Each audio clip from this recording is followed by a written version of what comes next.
Japan Station is made possible in part by amazing people like you. If you'd like to make sure that I can keep bringing you more content about Japan, the Japanese culture, and the Japanese language, then consider joining the Patreon over at japankyo.com/Patreon. You can join for as little as $1 a month, and that will get you early access to episodes, plus ad-free versions. I also take one-time donations over on Ko-fi, Venmo, and PayPal. Links are down below. Ladies and gentlemen, welcome to Japan Station.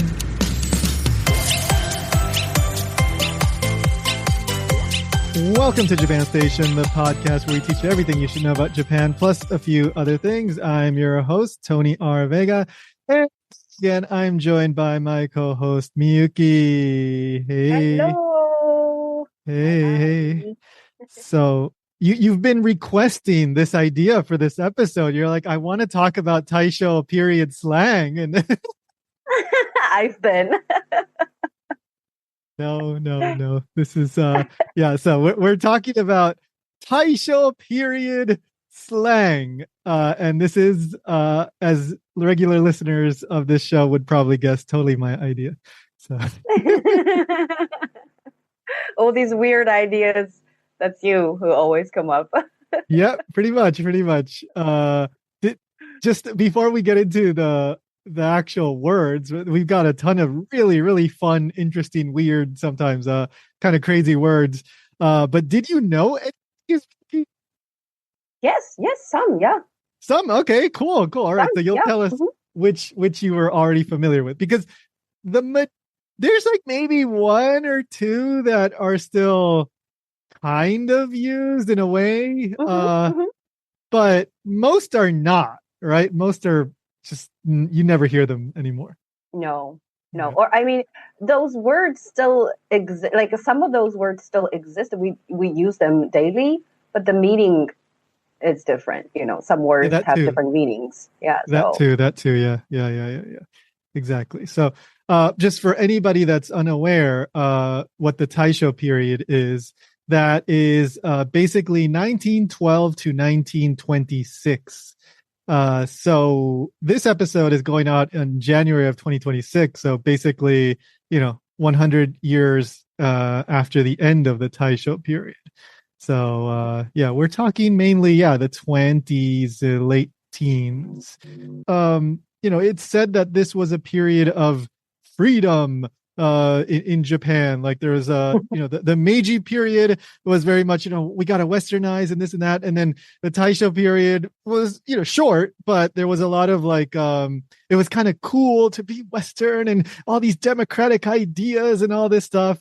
And so we'll see that in some of these words, like a reflection of this importing of German ideas and words and English and trying to be cool, modern kids and all this stuff.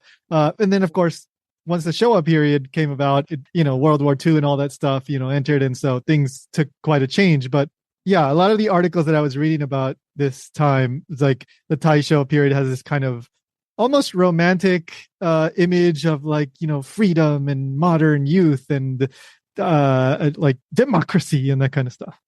And Kimetsu no Yaiba. You're right. Yeah, I guess.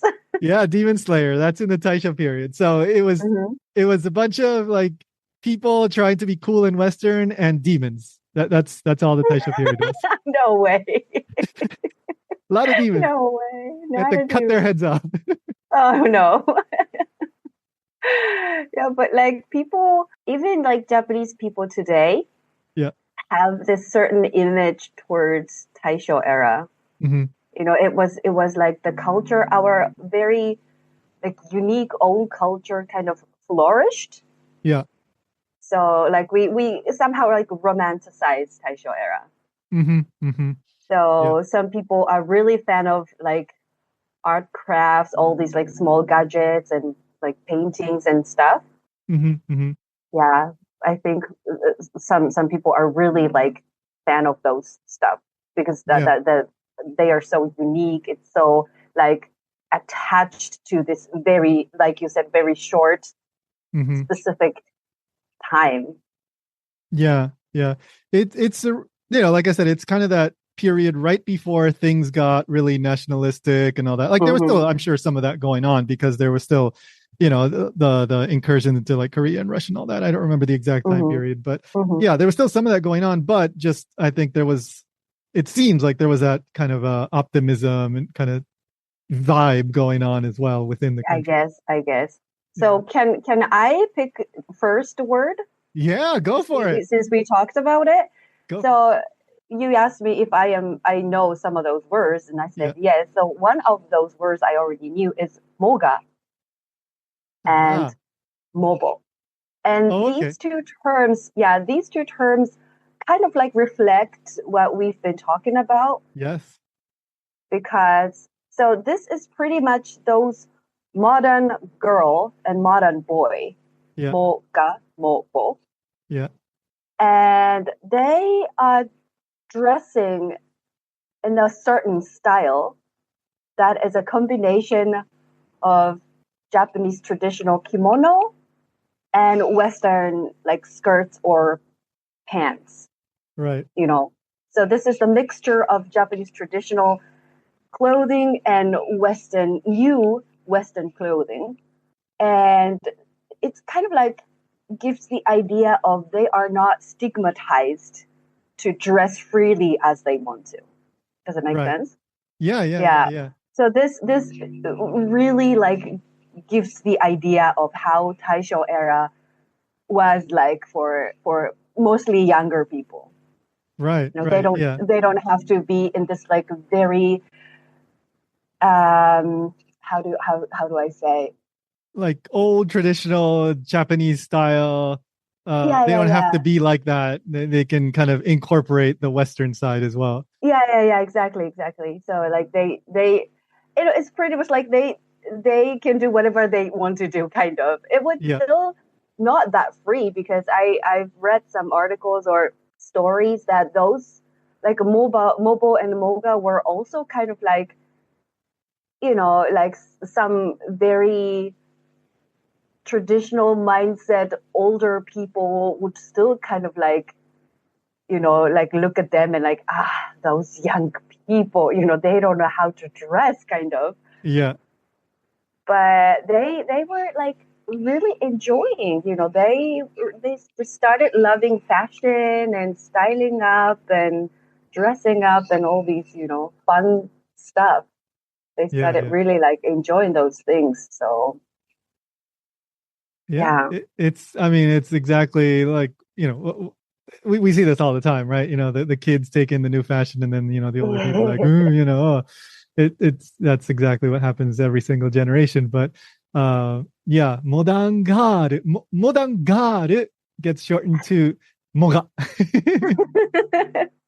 And then modern boy, long bow gets shortened to mobile. I love that. That's how we always shorten words. Yeah. I don't know. For some reason, we do it that way. Yeah. I love that. Yeah. So like the girls, the manicures and things like that. It's like I was reading about that, and the boys with the suits and all that. So yeah.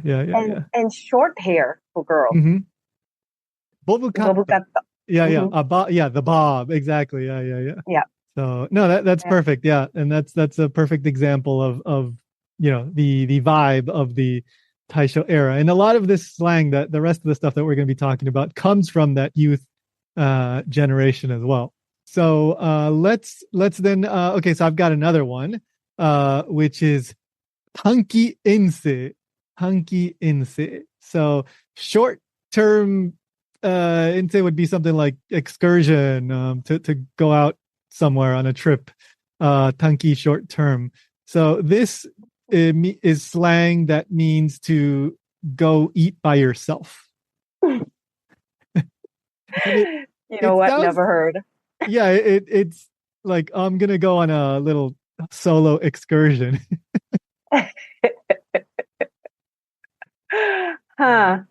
Interesting. But, like in more modern slang, there's like bochi meshi. Yeah, which is like alone food, alone meal. Yeah, but I get the feeling that bocchi sounds more negative to me, and tankiense sounds more like they're trying to make it sound kind of cool almost. Yeah, because bocchimeshi is from hitori bocchi. Right. Hitori bocchi is like really alone and lonely. Not by choice. No, yeah, you're right. I guess so.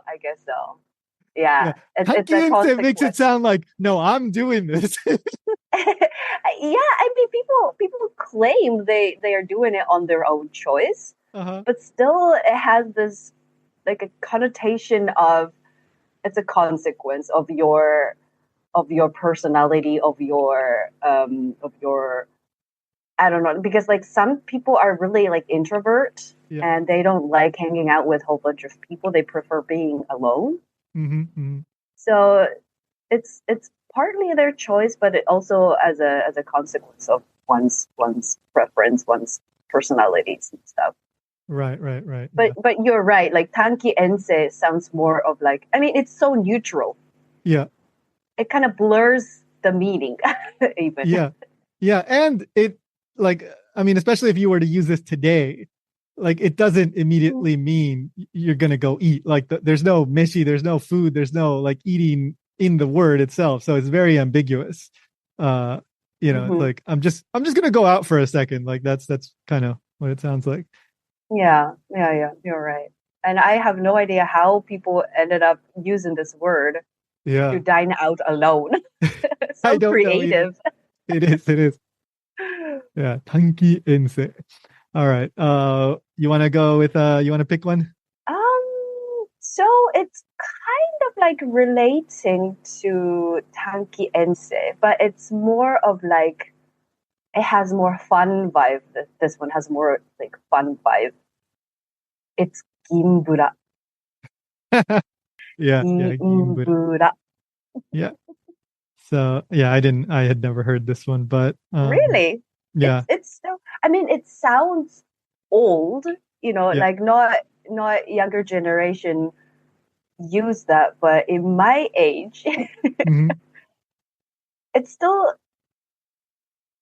I don't use it myself, but I get what it means. So. Oh yeah. Like it's not that hard to understand, especially in context. But basically, this means to kind of walk around Ginza, especially I guess Ginza Street, but that Ginza area, and like to kind of walk around, hang around, to go chill in Ginza. And so the gin part comes from Ginza, and then bura comes from burabura, which means to like walk around. So or like strolling around. Yeah, that's a good one. Strolling around. Yeah. So shorten that. It's very, very common to shorten long words or phrases or 2-3 words into just four mora or 4 letters in a sense. So ginbura. So you get that ginbura. Yeah. Because Ginza was already a center of like culture and shopping and all these fancy stuff. Yeah. So they needed money in order to be able to strolling around Ginza and buy this or watch that and do this and do that. Yeah. So it's a combination of having at least a little bit of money and like high in like a culture or like social status, I think. Yeah, definitely. And I mean, I don't know how, like, it's like other areas of Tokyo weren't, the way they were now, right? Like, I don't think there was an Akihabara yet, at least not the way we know it. Nah. Unfortunately, no. We didn't have enough all these computer and gadget stores in Taishō. Exactly. Darn. Yeah. All right. I'm gonna throw this one. This one was like, whoa! This is never heard this one, and it really made an impact. But chakuriku. Oh, I have no idea. Well, nobody Again. would. Like, even if you use this in context in Japanese, it would be really confusing. Like in modern Japan. Yeah, the thing is though, Japanese is so like high context language. Yeah. So like depending on the context, people would still get it. Possible. It's possible. But So it's completely like out of blue. Like how what? yeah. So okay, so sorry, we're not explaining what this is. So jakuriku Sorry, yeah. literally means to land. Like you would use this to land when you talk about an airplane landing, right? So arrival, or literally it's to land on the continent. Riku is continent. So it's touching down. This, according to the list that I came across a couple lists, but the one list that mentioned this one said to go to a love hotel with a girl. That's what chakuriku means. So, you understand what you do in a love hotel. so we don't have to explain more than that. But I am so curious. Like, where did this come from? I have no idea. I like military guys or something. I maybe, right, but well, okay, maybe, but it's such a I was unexpected. Like, what's chakuriku? And then I read the description, like, whoa, okay. Chakuriku. Yeah, chakuriku. Shuppatsu, like departure. I wonder what that meant. Maybe that's when they leave. No, that's when you get rejected. Well, I guess I'm just guessing. Yeah. But maybe it's something like a guy who tried to like find a girl in a bar or like on a street and try to like in Japanese it says nampasuru. Right. Pick her up. Yeah. Picking a girl up and try to like convince her to go. Yeah. And she agreed. And then the guy would be like, I made it, I succeeded. Right. That makes sense. Like, when you're flying an airplane, maybe landing is the hardest part. That's what they say. That's what they say. Guess, yeah. So it's more of like having this meaning of I did it, I succeeded. Yeah. So it has this excitement in the word. I don't know. I'm just guessing. But... No, I mean that makes total sense, and there's definite excitement for the guy landing. So yeah. So it's more of like a guy word. Oh, it is. Yeah. Right? I mean, the description said when a guy goes, with the girl. Yeah. So. Oh, okay. Yeah. Well, then probably girls weren't using chakuriku. Maybe not. Right. Huh. Wow, but like that's really weird. Yeah, Taishō beer. There's another one that I'm going to bring up that's kind of in that same style, but we'll talk about that one later. Okay. Or unless you want to bring it up, but I don't know, pick one. I mean, you can go. Okay, I'll do the one that I just teased. So yeah. SS. Yeah, so this one's related in a way. SS means to basically go out with to be dating two girls at the same time, to basically be cheating, I guess you could say. In Japanese, the more modern word would be like futamata. So you've got two relationships going on at the same time. So that apparently I found this in a couple different sources. SS. That's what it's called. I assume you would say SS suru, like to do SS. Could be. Yeah. Could be. And so this comes from a term that was being used in during that period, S. So S, and that obviously comes from the letter S. Now S came from the first letter of the word sister, but S refers to a couple different things. So in literature, there was like there was some literature that showed like girls with like strong friendships, but then also in real life, this whole idea of like girls having like these really, really strong friendships. There's a lot more to this kind of cultural thing, but that's the general idea, right? That was called isu, this kind of culture that was going on at the time.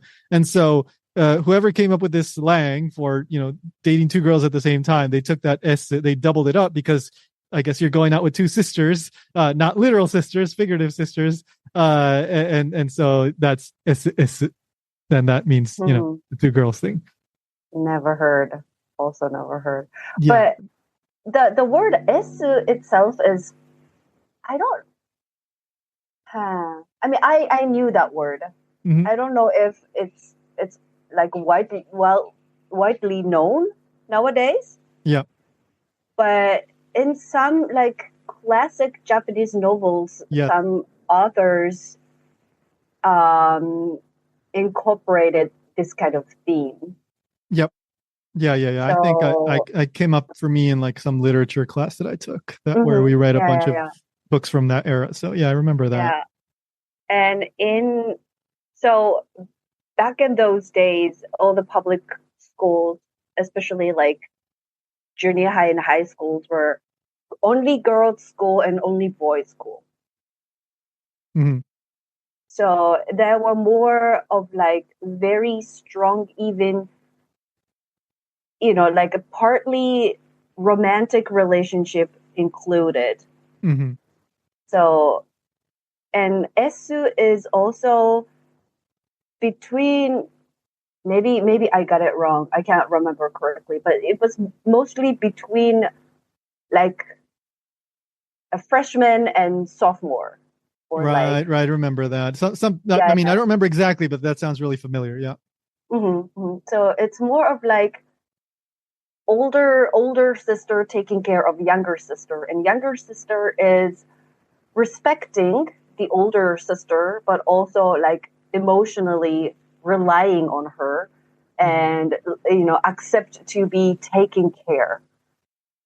Yeah. So this was like very strong bond. And I think I remember it correctly, this one, that some of those girls actually tried to commit suicide because they were so strongly into each other. Right. But their parents or the teacher said that it's wrong.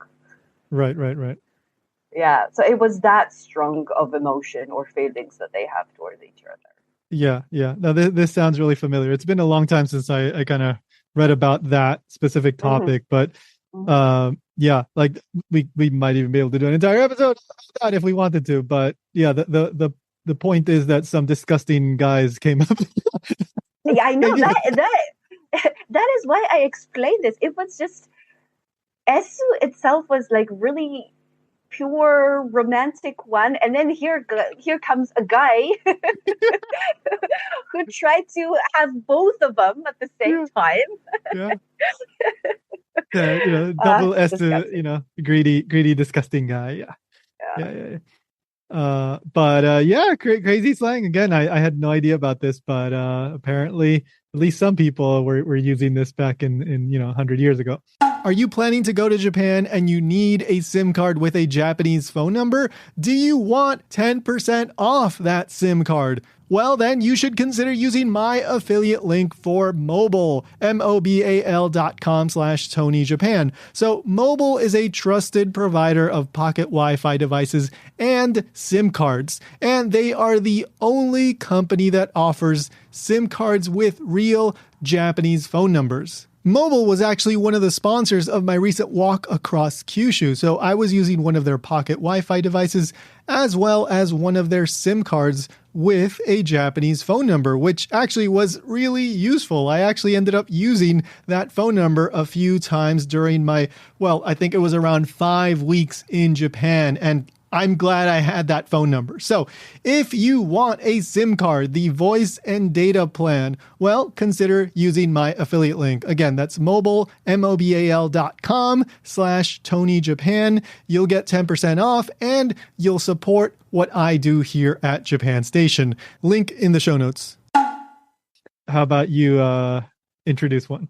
Okay, so just change the topic Yeah. completely now. Moshi moshi.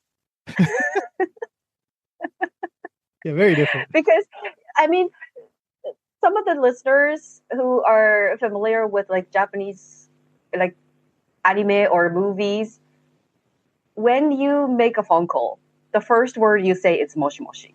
Yeah. Right? Yeah, very, Moshi very, very moshi. well known. Everybody learns that pretty quickly. Yeah. Moshi moshi. Yeah. But in this context, moshi moshi is not said by the person who made a phone call. No. It was said by a police officer. Yep. Yep. Yep. Yeah, I didn't know. I And mean, I don't remember hearing this before, but maybe I don't know. I'm sure it's in movies and stuff. I kind of read it. It was not completely new to me. Uh-huh. So maybe I've read it somewhere before.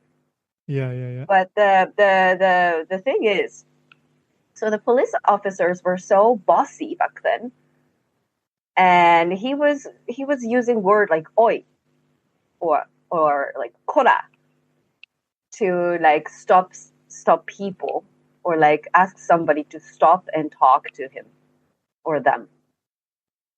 But it was too aggressive, Mm-hmm. so that they decided to use the word moshi moshi instead to softer how police officers would sound. Yeah. That's yeah. Moshi moshi, moshi moshi. But then I don't know. I mean, oi or kora would be like stirred. Like I would get startled Yeah. if this officer just screams at me. Yeah. But at the same time, if they just approach me slowly and say moshi moshi, that's also equally freaky, right? In a different way. Moshi moshi. I mean, nowadays you would think that somebody picked up their cell phone like right behind you. Yeah, that's true. That's true. That's true. Today, yes. But back then. I mean, back then, yeah. I mean, it was still. I'm sure at the beginning it was weird. Eventually, you get used to that. But, yeah, it just seems kind of random. Like of all the things they could make him say, moshi moshi. Yeah. But Like, then now I think about how they do right now. I mean, I never got stopped by a by a police I've officer gotten stopped actually. by police many times. Yeah. But like, how do they approach you? um, I don't remember ever thinking, "Oh, that was a weird thing to say to me." So I think they probably just say, "Oh, sumimasen," or whatever, like just Yeah, right. whatever you'd Yeah. expect, like a normal human Yeah. being would talk to you. I would probably imagine people say "sumimasen, chotto ii Yeah. desu ka?" Yeah, yeah, that's very normal. Yeah, yeah. Chotto ii desu Basically, ka? that means like, can you stop for a moment? Can I talk to you for a moment? Yeah. Chotto ii desu ka? Yeah. Unrelated, but um, like I sometimes I'll watch like Japanese news on YouTube and like special reports and stuff, and they did this one special report where they were following the police as they did, they would go arrest people or do different things, and they went one guy who didn't show up for court. I think he was on parole, and so he violated his parole. So they had to go to his apartment to arrest him. And I think he was just like, he hadn't committed any like violent crime or anything. He maybe he had. I don't remember. His license was suspended. His driver's license, Hmm. it was something related to his license, I think. But he wasn't like a violent criminal or anything. Anyway, the police goes to his house and they knock on the door and he opens up, they explain, and they're like, teijō kakesasete itadakimasu ne. Like in very polite language, like we're going to have you let us put the handcuffs on you. It was so funny to me. Like, this guy who's, supposed to be arrested, they're taking him to but they used like honorific language to like announce that they were going to put the handcuffs on. Oh my god. It's like, oh, that doesn't happen in the US. I guess not. I guess not. I mean, I've seen police in Japan get angry, whether it's on police or, I mean, mainly it's been on TV. When you see like a news report and they'll take down somebody, they can get intense. But if it's just a normal interaction, and I've had many interactions, they can, they're usually very nice. They treat you very politely. Mm-hmm. Mm-hmm. Yeah, yeah. So I love that. Like, I'll never forget that. It's like, it's like, whoa. Will you please let us? Yeah, yeah. If you And the translate answer, it into English. you can't say no to that, but they're still being very polite, which is extra funny. Oh my. Anyway, okay. So let's go with another one here. This one I thought was kind of funny. Volume rich. Oh.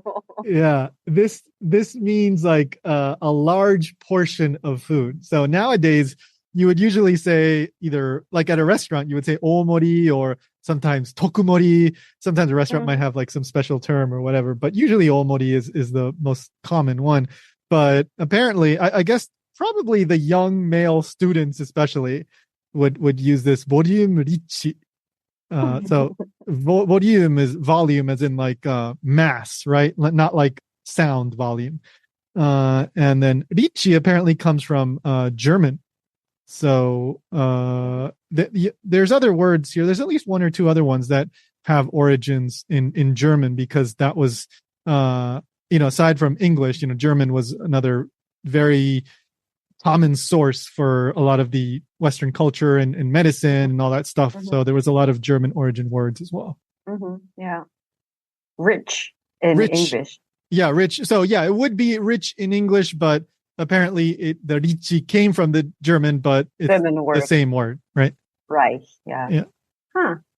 Never heard this one before. No, but I'll have to use it at the restaurant next time. So, ちょっとボリュームリッチでお願いします。聞いてお願いします。And people would still get it. I think so. This one, yeah. Like that, I mean, for a second they'll be like, huh? But if you stop and think about it, you can still get it. Mm-hmm. Mm-hmm. I mean, especially if you look non-Japanese. Their first thought is not this foreigner is using Taishō period slang. They're thinking, oh, he's trying really hard to speak Japanese, but he's just not doing well. Exactly. They would never assume you're trying to speak in Taishō slang. You want to go with the next one? Yeah, so since you mentioned about this German influence on Taishō slangs, let me pick up Jingeru. Oh, yeah. What does that mean? I never heard this one. But it's from German word Sänger, which means a singer. But in this specific context, it's it means geisha. Mm-hmm. Geisha is a professional or like traditional Japanese female performer, entertainer, performer. They do a little bit of everything, a lot of musical instruments and dancing. Yeah, they play musical instruments, they sing, they dance, but they also do a little games with their customers, and they pour sake to customers' cups. So yeah. But I think this is like the perfect encapsulation of everything we've been talking about. How they're using this German word, which like we said, it means singer. It's not even. I mean, it's one thing a geisha does, but it's not everything it does. They're using this one specific German word to refer to one of the most like traditional like symbols of Japan. Yeah. But like, since I just read this, the word on this list, I started wondering why.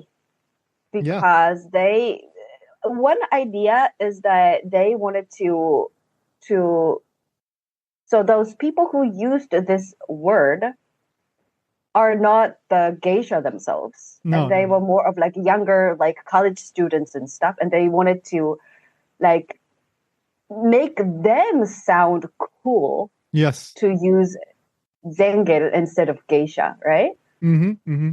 So those people who were geisha themselves, they never referred themselves this way. That's Yeah, what I I'm don't think guessing. so. Yeah, I don't think so. And this is exactly what you're saying. Like it really sounds like the cool students trying to sound cool and trying to make what they like to do, go have fun with geisha, sound cool in this new Taisho era. Mm-hmm.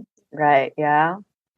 And the next word, okay, so since we're going with this one, I'll go with the next one is basically, it's kind of evidence of this, which is so nikai ryunen suru koto. So to like when you get held back and you have to repeat a year at school, this apparently was called doppel.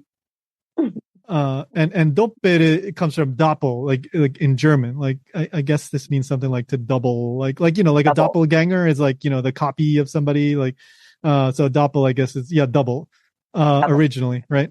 So I mean this is a word used by students, probably created by students who studied German. They were like, oh, I'm so cool, I know German.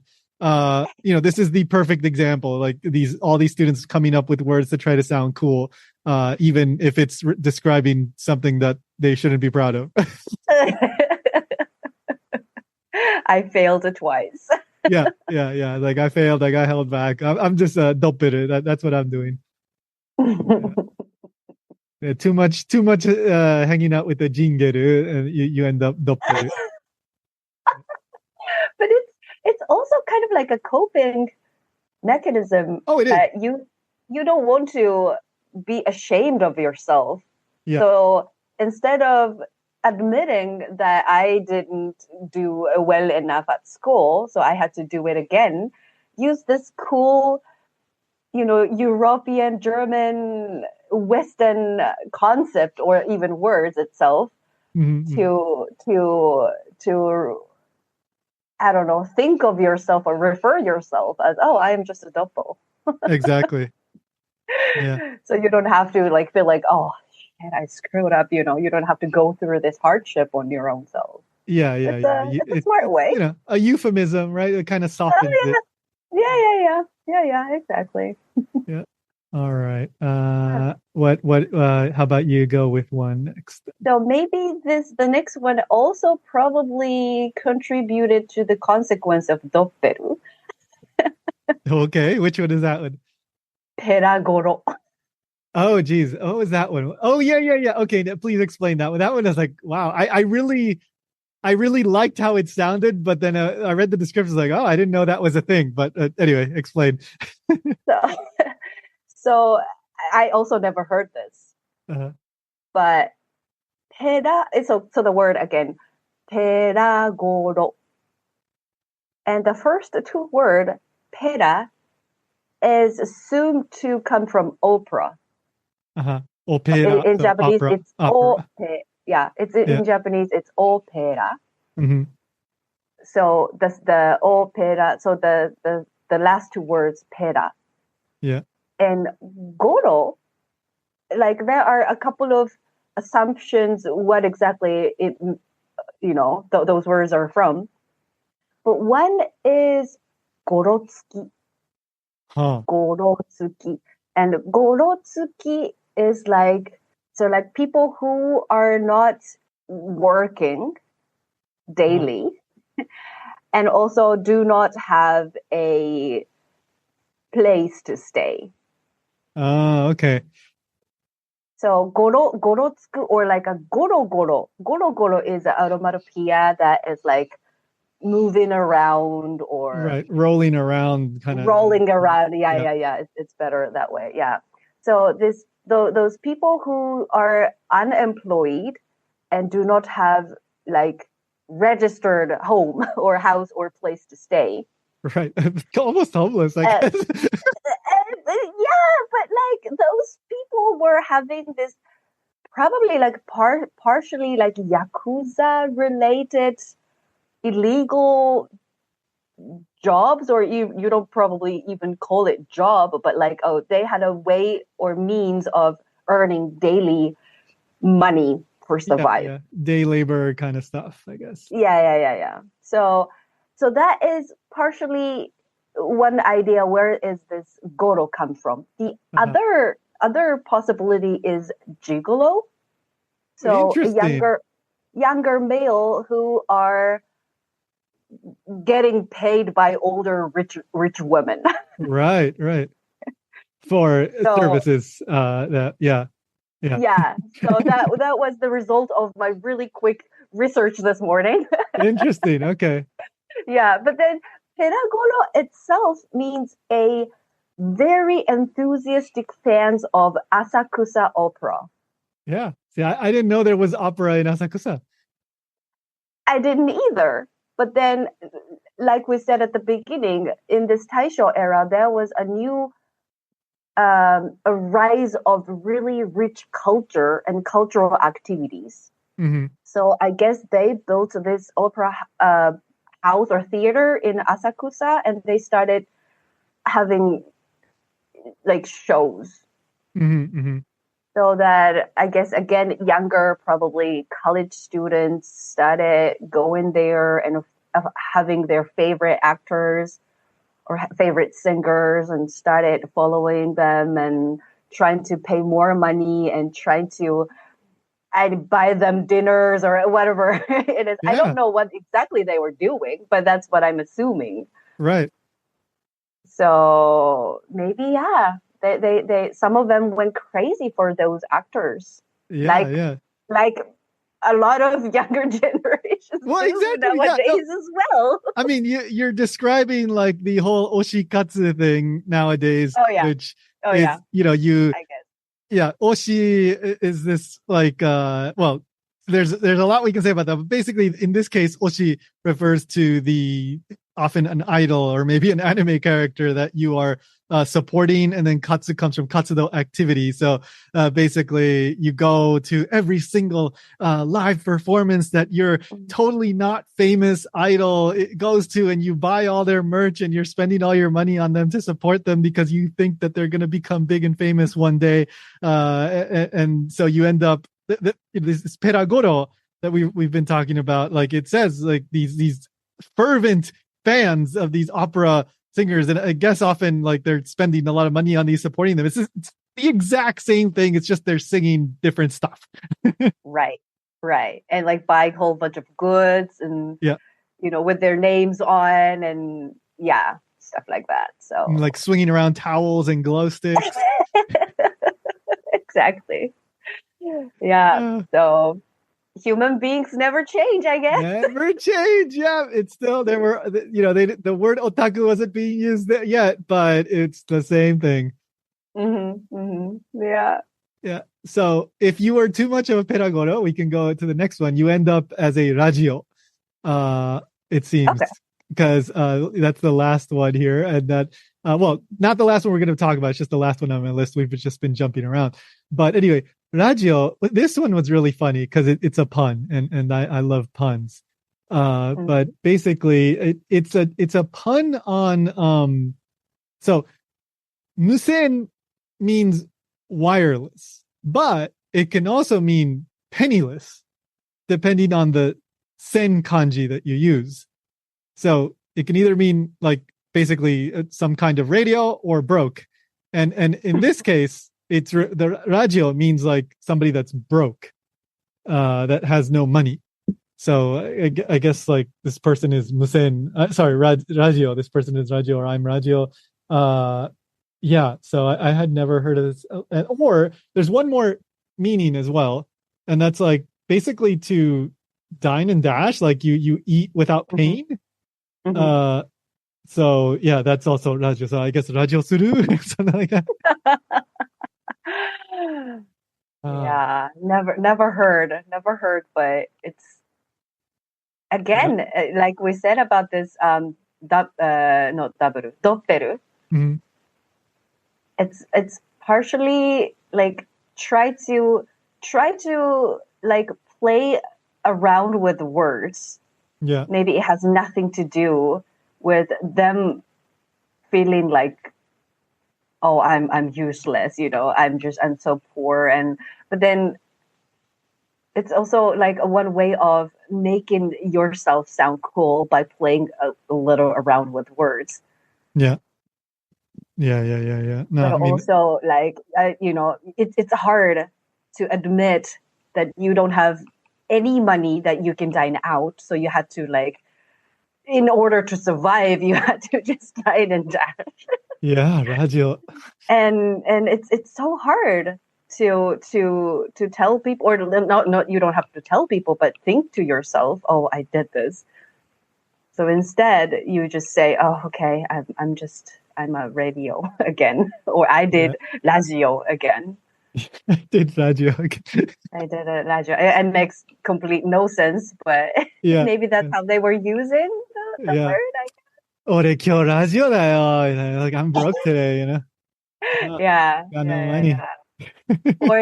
or your like friend picking on you, like, oh, your radio again. I can buy you this like piece of sandwich or something. Yeah. Yeah, that's a good one. Let me see. We'll do this one. Let me see this kanji. I think it's read chikuonki. Is that correct? Chikuonki, yes. Okay. All right, chikuonki. So literally, this means like a phonograph.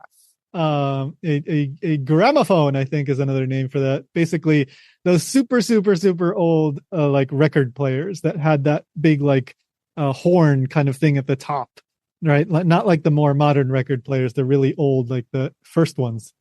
That's a chikuonki. This is actually, when it's used as slang, it refers to somebody that's like a gossip, that's like spreading rumors and stuff about people, that's always talking, I guess behind people's backs. Yeah, 他人の噂も, yeah, yeah. Basically, yeah, they spread rumors about people. Yeah. So they're a chikuonki. He or she is such a chikuonki. We can never ever tell him or her this little secret because they spread it to everybody. Yeah. Right. It makes total sense. I mean, it's a machine that's making sound. Of course, it makes total sense. But it's just like, I don't know if kids these days even know what a chikuonki would be like. That's true. Very true. Yeah. Maybe kids see the photo of chikuonki on a textbook of music study. Could be. Hopefully. Yeah. I mean, I guess you could kind of guess from the kanji, but you wouldn't know exactly what this device is. No, Yeah. maybe not. And I myself have never seen it. I've probably seen them in museums or something like that, but I've never seen one in like somebody's house. That was at least not at my house. We didn't have it. Yeah. Like I've seen, we've seen record players like that. You see those around, but not a chikuonki, like a phonograph or whatever. I think that's what they're called in English. So, what you want to go with another one? Oh, we can do the rice one. 人類の敵 The enemy of humanity, of human beings, or mankind.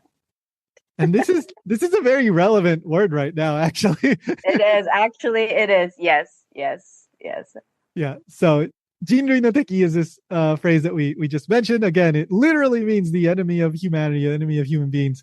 But this riff, apparently at some point during the Taishō era, there must have been a problem with people hoarding rice. So they would buy a lot of rice, and I guess they would try to resell it. I don't know the exact history, but if you're hoarding that much rice, you're probably trying to resell it for a higher price. And apparently I think this was more of a newspaper term rather than a young people term. But these rice hoarders and scalpers were referred to as 人類の敵, which again, enemy of humanity. Makes sense, It makes sense. It makes sense because people would starve. Yeah, absolutely. Yeah. So especially back then, they were westernizing and all that, but it wasn't as diversified as it was today, I'm sure. Yeah. So this very strong feeling of anger or even wrath. Mm-hmm. It, Yeah. it really fits well to the event that was happening. Yeah, yeah, yeah. And Yeah. for anybody that doesn't know, in recent, I would say probably in the past, since Corona, probably like the prices of everything has gone up, including rice. And in the past year or so, it's especially been going up. And you hear that on the news all the time, like, oh, the price of rice is at a new all-time high, new all-time high, new all-time high. And every once in a while, you get stories of people like buying and reselling rice, uh, like from the trunk of their car or whatever, like these groups of people that will hoard the rice or somehow get the rice before it makes it to the supermarkets, and then they're trying to resell it. So same thing basically. I guess it's Yeah. sad, but yeah. Yeah. 人類の敵. So they're still around, these enemies of humanity. Yeah. Sadly, yes. Sadly, yeah. I guess we could have mentioned this earlier when we talked about chakuriku. Yeah, yeah. But the next word is easy. Oh, easy. What was easy? What was that one? I forgot. Easy is literally English word easy. Yeah. And it's a shortened term of easy renai. Ah. Easy romantic relationship. And what it means is that students, probably college students, but could be like high school students, or like a male college student meet a female college student in downtown, or like where all these like bars and restaurants and cafes and all these, places they can easily meet girls. Yeah. And pick up the girl. Pick up those girls. Yeah. And try to chakuriku. Yeah, and try to chakuriku. Exactly. And try to chakuriku, right? Yeah, yeah, yeah. That's funny. Like, I mean, I'd never heard it either. But I mean, I don't know if people say this anymore, but easy in English is used in basically the exact same way. Like an easy girl, right, would be, a girl that's easy to pick up. I don't really hear it these days anymore, but I think people would still understand it. So yeah, same basic thing, same idea. But isn't it in English? It means easy girls. That means like you use the words for girls, right? Yeah, yeah. I think this Japanese word is the maybe that's also true. But it says 学生が繁華街で女学生と知り合うこと. Oh. So they are not really referring to girls themselves, but it's true. It's the event or the act of action of a college student meeting up with female college student. That's okay. That's different then. That is different. I mean, it's similar, but the exact meaning is different, I think. So easy suru? What would that be? I guess. So is that, are you saying like, oh, I'm going to go, like, for example, to Ginza and try to, and like meet some girls? Like that's easy suru? That's what I would guess. I don't know, so that is slightly different, but we'll have to consult with some young people from the Taishō period on that one. Time traveling machine. Yeah, exactly. Yeah, but interesting. Yeah. Okay, I mean, anybody that's curious can do more research on their own, but it is still an interesting work. So we've got two more, and okay, so I'll do this one here. This one is also related to not having money. In a sense. So this is gomugeta. So this is like basically okay, so gomu, rubber, that means rubber in this case. And then geta is like those wooden shoes, right? That are traditional Japanese shoes. So this apparently was used to refer to like guys that were like just like how can I put it?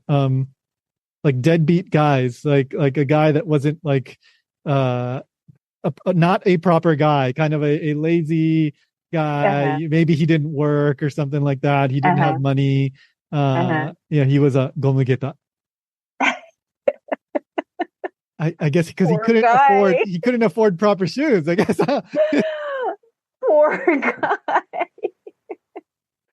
So I guess it's like they couldn't even afford wooden shoes. Is that the implication? Like they had to wear like the cheapest rubber shoes? I guess it's kind of like a flip flops, right? Yeah, I guess that you use for like beach and like beach swimming sandals. pools and beach sandals. Yeah. So he is the guy who couldn't even afford proper shoes. Yes, I think that's what it is. He's kind of like good for nothing. You know, good word, he isn't in. So he is both. Do not have money first, and second, he couldn't care how he looks. Yeah. He is not into fashion, and because like back then, like we've been saying, Taishō era, people started enjoying fashion and enjoying styling up and spending money on like cultural stuff, arts, opera, like singers and etc. etc. So like this is both, he is not into any kind of modern new exciting cultural stuff, and also he doesn't have any money. Yeah. Like, but like everybody here in Hawaii where I live, we're all gomugeta, so yeah. Good thing you're not in Taishō era Japan. I know.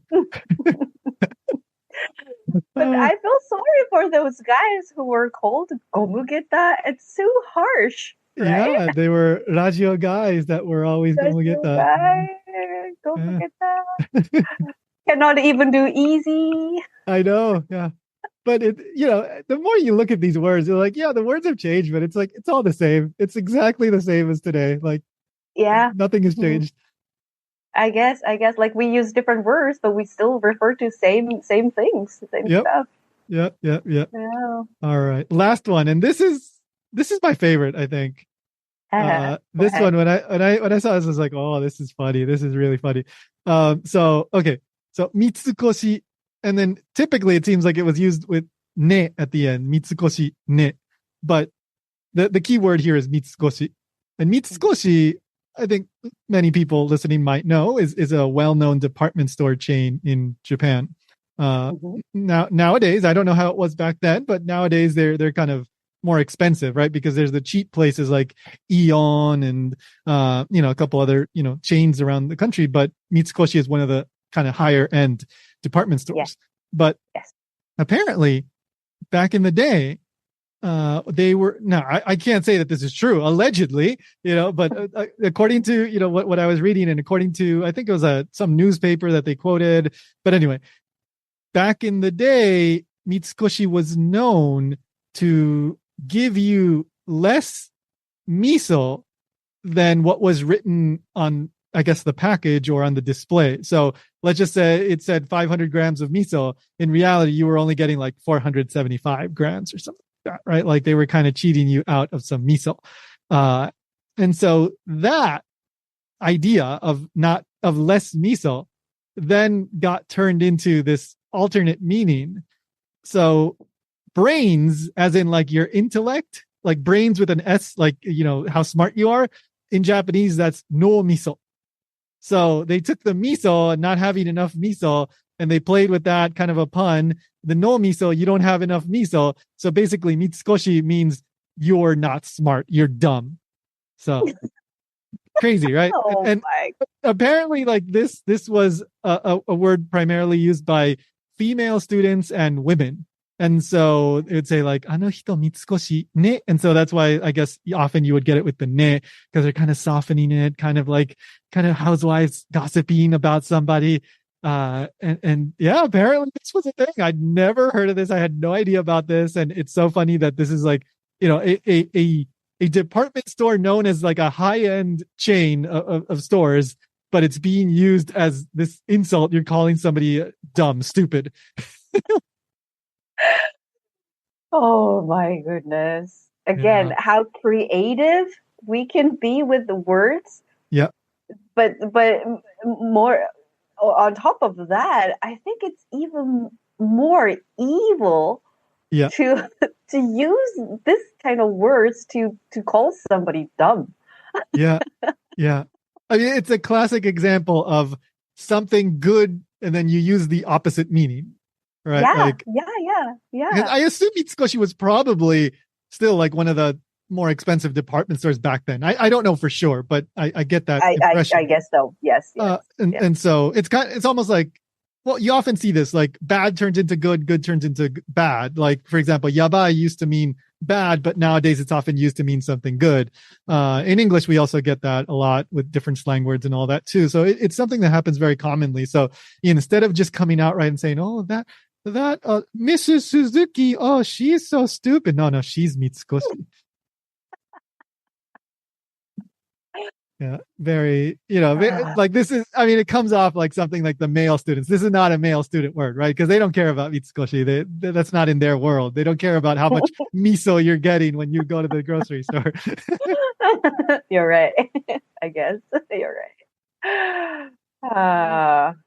And also this, I don't know this Mitsukoshi particular, but Mitsukoshi department store was also in Ginza that we just talked earlier. So again, everything in Ginza are so like sophisticated. Right. It gives you this really uplifting feelings when you walk around. Yeah. But then the Mitsukoshi, even has a store in Ginza, did such a thing, is also a huge gap between people's perception of Mitsukoshi. And what exactly they did. Yeah. I mean, maybe it was like one store did it somewhere. Who knows? Like because we really don't know all the details. But for some reason, people started thinking that Mitsukoshi didn't give you enough miso. So like, I mean, those girls who use this word are so mean. Yeah. Scary. So smart. Girls. Yeah. Mean, scary, so smart. Yeah. Yeah,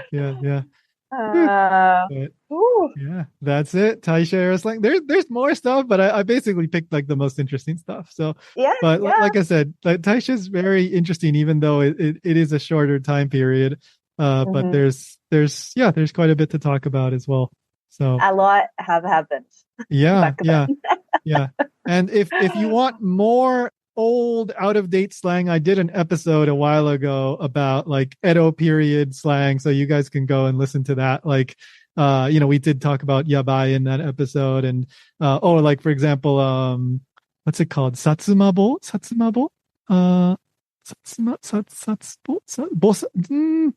like, so I'll just really briefly explain. Like, so apparently back in like the late Edo, early Meiji, like a lot of the police were from the Satsuma region, so then they got called like Satsumabo, I think. Yeah, so talking, maybe that's why they were so kind of rough sounding, and because they used to come from like that samurai family, and then by the time the Taishō came around, the government said, no, you gotta use moshi moshi. So I see. Oh, okay. Maybe it's good. Anyway, if you want to learn more about even older slang, check that episode out. I'll include a link in the show notes. So yeah. And then I don't know, maybe we'll do more dead weird slang in another episode. Or like how people fell in love and dated in that's a good topic. Era. That is a good topic. I will look into that. So maybe we can talk about that as well. Yeah. That'd be interesting. Wonderful. Okay. And of course, if you guys have any questions, comments, whatever, ideas, mail@japankyo.com. You can email us, and we will happily, take up any suggestions and all that. So, and of course, don't forget to subscribe. And, if you want to share the episode with a friend or whatever, that is always wonderful. So, we'll leave it at that. Thank you so much, Miyuki. It was wonderful talking about the latest cool slang in Japan. Thanks for having me again. All right. Bye. Bye.